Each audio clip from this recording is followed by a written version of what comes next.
body में हनक से बहानी झुलवाला पहिले ओढ़ौल के फूल धके बानी सजैले बॉडी में हनक से बहानी झुलवाला पहिले ओढ़ौल के फूल धके बानी सजैले हहरत नैना रो लाइना एहु शीतली माई आईना हहरत नैना रो लाइना एहु शीतली माई आईना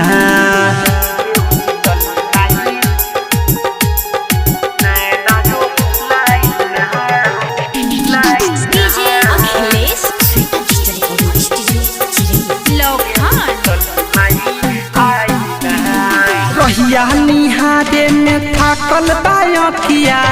जनी देरे रउआ करी जी शेरवा सवारी चाहे चढ़े आई रथ पर देखतानी टाइम घड़ी जी हाँ रहिया निहारे में थाकल बायखिया जनी देरे रउआ करी जी शेरवा सवारी चाहे चढ़े आई रथ पर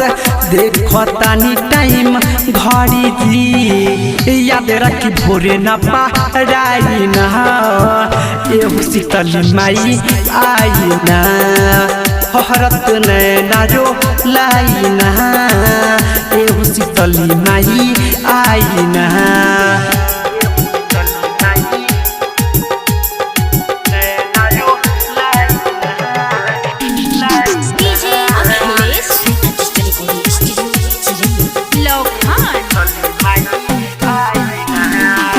हो सिंहारे रउआ करतिए माई शारदा मन में कहब से विवेक विकास लाल चुनरी बालैले अरविंद जान गईले तब से हाँ तोर हो सिंहारे रउआ करतिए माई शारदा मन में कहब से विवेक विकास लाल चुनरी बालैले पंकज जान गईले तब से देर लगी के तना बाईना एहु शीतली माई आईना हरत नैना रो लाइना एहु शीतली माई आईना बॉडी में हनक से बहानी झुलवाला पहिले ओढ़ौल के फूल धके बानी सजैले बॉडी में हनक से बहानी झुलवाला पहिले ओढ़ौल के फूल धके बानी सजैले हरत नैना रो लाइना एहु शीतली माई आईना